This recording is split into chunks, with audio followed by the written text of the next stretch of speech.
Welcome back to The Common Denominator. I'm your host, Ilana Rachel Daniel.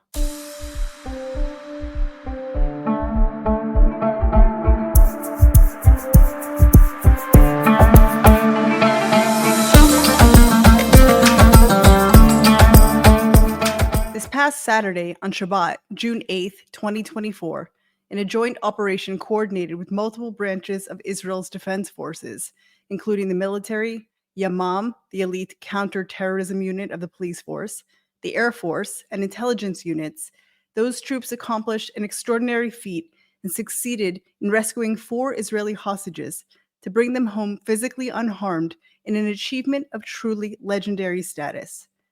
What was accomplished, as Avi Issacharoff, a co-creator of the Israeli TV series Fauda, noted, this was beyond belief. And oh, it was. It's challenging not to attach a string of superlatives to the chain of events, but the details, stripped down to their bare facts, is all that's needed to provide the crystal clear picture of heroism and courage that require no additional dressing. We wish to showcase their heroism here. After weeks of painstaking planning, drills, and tracking of intelligence, the operation was approved by the political tier and initially named Summer Seeds. They waited for the moment to act.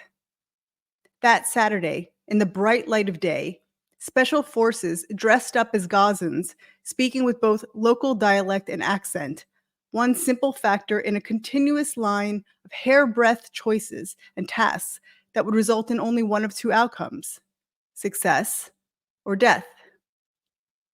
At around 10:45 a.m., aircraft and ground surveillance observed by Shin Bet Director Ronen Bar, IDF Chief Herzi Halevi, and the IDF's Southern Command Chief in Beersheba determined that there were no suspicious movements from the alleyways and areas around 2 buildings in question.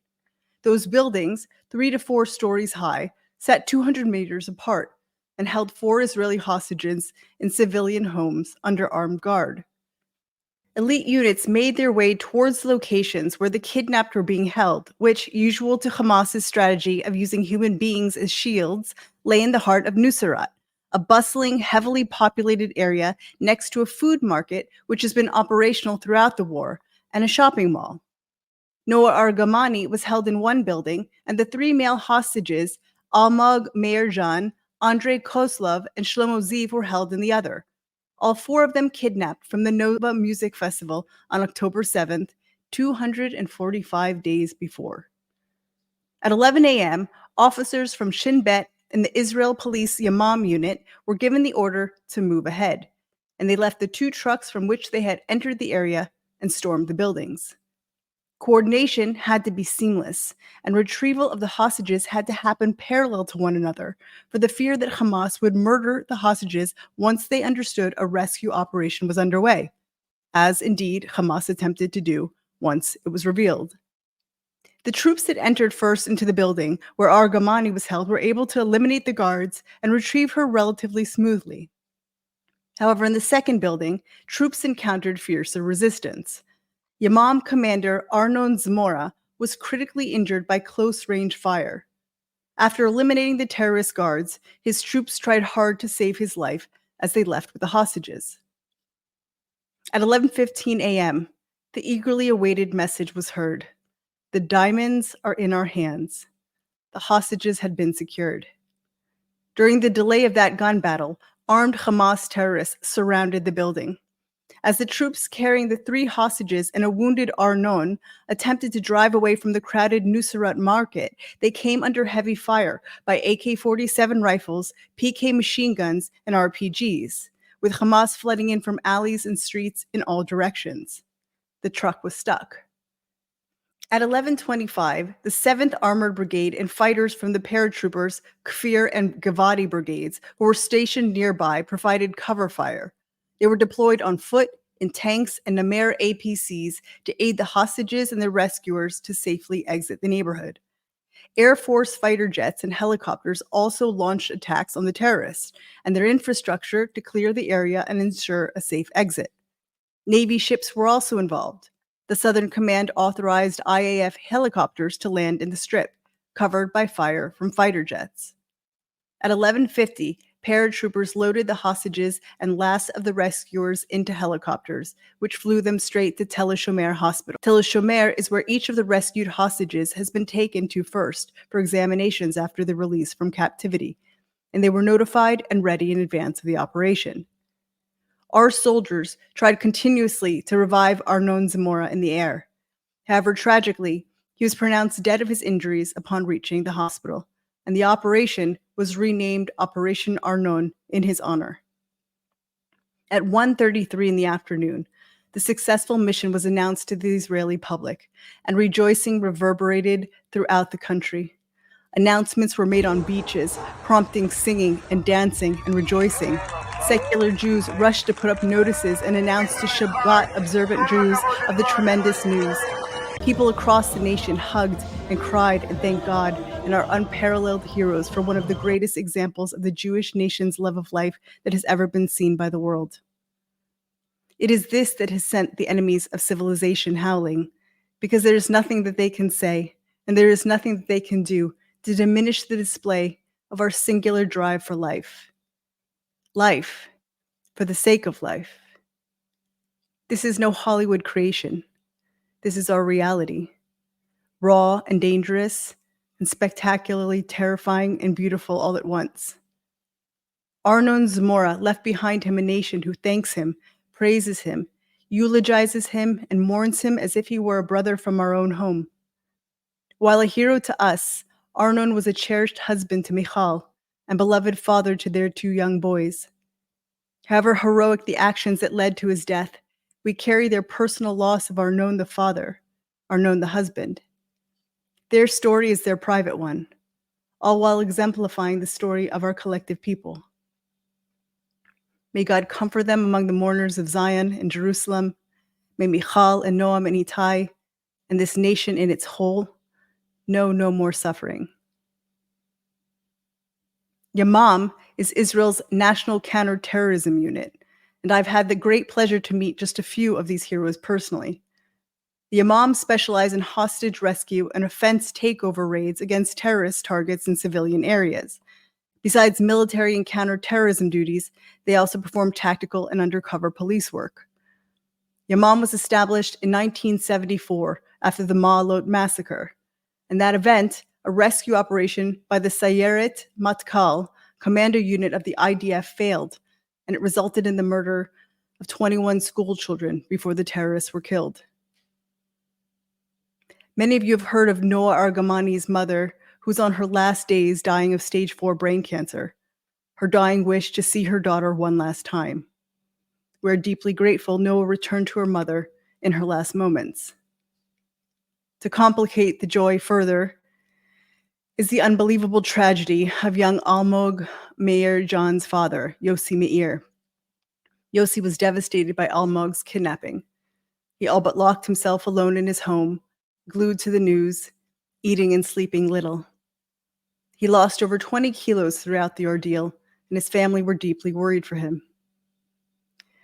When his sibling came running on Shabbat to give him the incredible news of Almog's rescue, Yossi was found dead, having died of heartache in the night. No words are accessible to contribute to this utterly shattering turn of events. If you are watching this, you will see some of the footage from Almog's return to his large group of loyal friends. We witness a young man so clearly and widely loved, a sweetness and joy of being that makes you want to hug him and also hang out and buy him a beer. May he and all the hostages be returned to Israel and to full healing of body, mind, and soul. A note of significance: these 3 men were not on any hostage negotiation list.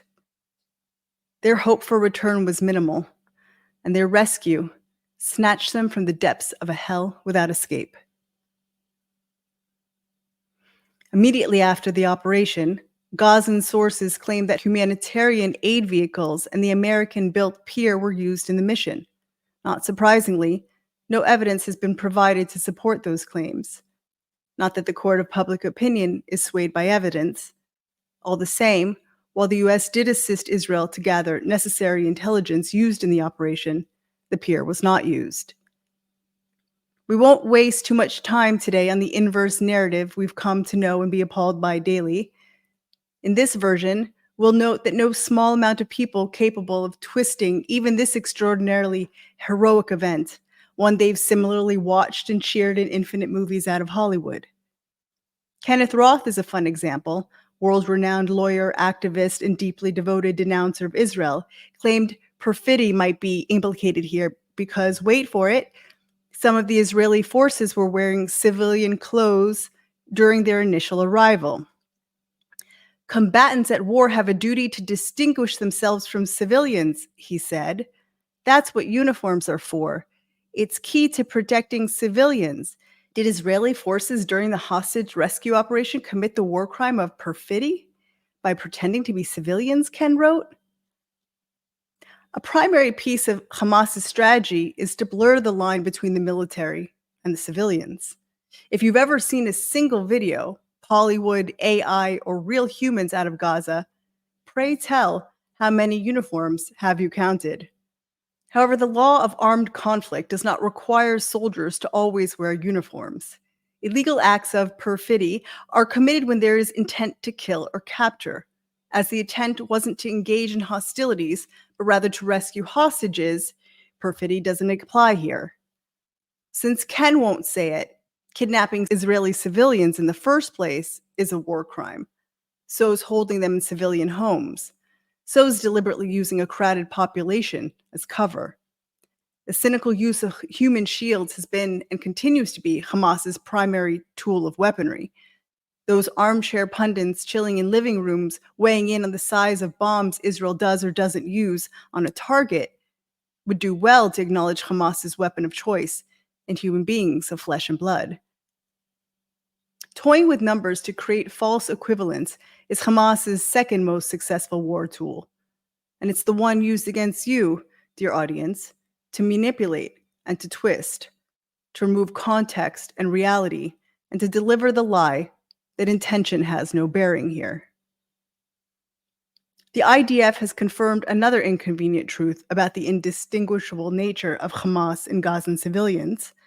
The 3 male hostages were held in the private home of Abdallah al-Jamal. His father, Dr. Ahmed al-Jamal, was a prominent doctor in the area, and both were killed in the operation. Al-Jamal was an ex-Hamas spokesman and also a news contributor for Al Jazeera and the Palestinian Chronicles. And here he was sitting on the biggest scoop of the year. I would say this: if Israel Defense Forces conducted themselves with even a fraction of what they're accused of, I myself, along with the vast majority of 9 million Israeli citizens and Jews worldwide, would roar against the sullying of the unique qualities that devote us to life. Luckily for us, however, not only are crimes not committed, the opposite is true, and the IDF, with a rare exception, takes extraordinary strides to preserve life. Again, if for nothing more than to work against Hamas's war strategy by destroying it. This fact is on the record and accessible for all the world to observe and to learn from. What that they did. While I and so many other Israelis are disillusioned by the choices of our leadership, we stand behind our army, heart and soul, for they are we, and we are they. They fight with our homes in sight, with our children hiding in shelters, under the blast of some 20,000 missiles and rockets that have been launched at us from Iran, Iraq, Yemen, Lebanon, and Gaza since October 7th. We are crystal clear what drives our defense. There is no partisanship to our love of life. There are endless details, moments, graces of God in this operation that was the most complex in Israel's history. But above all else, there was bravery. There was bravery of the kind legends are made. The soldiers acted in an unparalleled coordination and strategic, professional, and courageous badassery that Israel nor any other nation has achieved since the epic rescue of 102 hostages at Entebbe Airport in 1976. No less of it can be said. These are the moments that inspire films, books, and great men and women to draw on that fortitude to themselves act on behalf of people in need. We witness the peak of heights that man might achieve, at best only once in a lifetime, but most of us never do. We receive it hand to heart, and we are all raised up by it. It is my belief that what brings a person to a life of joy is the act of choice. Whatever are the options with which we are presented, it is this act of self-determination that brings one the satisfaction of living. What we saw in Arnon and every one of those involved in the rescue is an emboldened act of choice. The choice to defend life brings honor to it. To choose life is to amplify it and nourish it. We can't expect to see this happen every Shabbat, if only, but it was a moment we thank God for. There would be no achievement without him. We thank the men who do great things and the web of support built piece by endless piece by the women who love them. We pray with all our might that this joy might be increased 116-fold with the return of all our brothers and sisters from captivity. I would say that this has been the hardest year of our lives, and for this moment of grace we are deeply grateful, for it's renewed not the fuel of politicians, nor the virulent hate of the masses, but the will of the people to rise above them. I am reminded of an account from one of the heroes of the Entebbe raid, Shiki, last name Shani. He said upon his return home from the mission, I'll quote, "My father was sitting in the middle of the room, and my father lost his family in the Holocaust. I looked at him, although I was exhausted and tired. I looked at him and said, we're now involved in saving Jews, which nobody did when he needed it." For all our divisions, there are ties that forever bind us, a collective memory of who we are and where we came from. It cannot be taken away. This is recorded on the eve of Shavuot, the day we receive the Torah. And I'm reminded of the Pirkei Avot that both while we are not obligated to finish the job of fixing ourselves in the world, neither are we dismissed from the obligation of trying with all our might to do so.